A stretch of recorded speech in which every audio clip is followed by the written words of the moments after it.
A59A 柏傲莊3嘅現樓啊，一入嚟又係呢啲柏傲莊3先有嘅鞋櫃，新世界做晒俾你啊！1210尺4房雙套房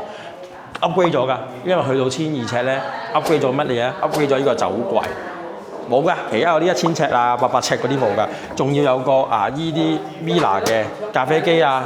紅酒櫃啊、依啲吧台啊，呢啲全部都係1200尺大宅先有嘅 Villa 嘅雪櫃，仲要入到嚟咧係呢一隻略嫌個廚房唔夠市正嘅，但係成件事係冇挑剔嘅，因為都好用嘅，全部用 Villa 頂級嘅牌子。呢度入到嚟咧個工人套房都仲有2部 Villa 嘅洗衣乾衣機嘅乾衣機細積冇嘅講緊係1200尺呢啲先有嘅啫。工人套房啊，重要就係工人套房咧都唔係咁容易揾1210尺，最重要就係呢一個景觀，廳房同景同向，哇！你去邊度揾啊？城門河景嘅大佬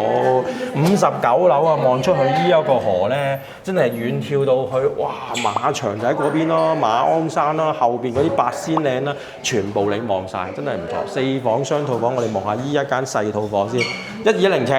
略嫌咧，其實你問我開則上咧，佢個廳就擺咗好多空間嘅，房咧比例上係比較細少少，唔係大嘅。1210呢間細套房，你見到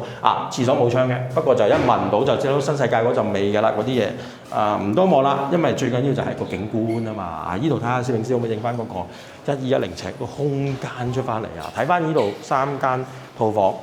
你見到真係廳房同景同向咯，又係嗰啲咯。我呢個平面咧夠闊啦，夠闊咧雖然嘥咗而家攝影師企嗰個位走廊位，但係個景觀上個視覺效果上就做得非常好啦。因為點解啊？喂，你真係出到嗰啲感覺出嚟啊嘛！4房喎，跟住仲要做到4間房都係望到河景喎，仲要呢個其實洗手間夠多，我中意啊！計埋工人套廁咧有4個廁所啊，唔會爭廁所啊！1210呢啲你要喺鐵路上過去咁方便嘅地方，樓下有商場，買一個大平層1210喺香港嚟講算大平層啦，仲要樓下又方便，仲有4間房，仲有工人套房，真係呢隻積，仲要開揚河景，哇！係睇你荷包夠唔夠錢，夠錢一定要買呢個主人套房咧，仲要做到雙星盤啦，仲要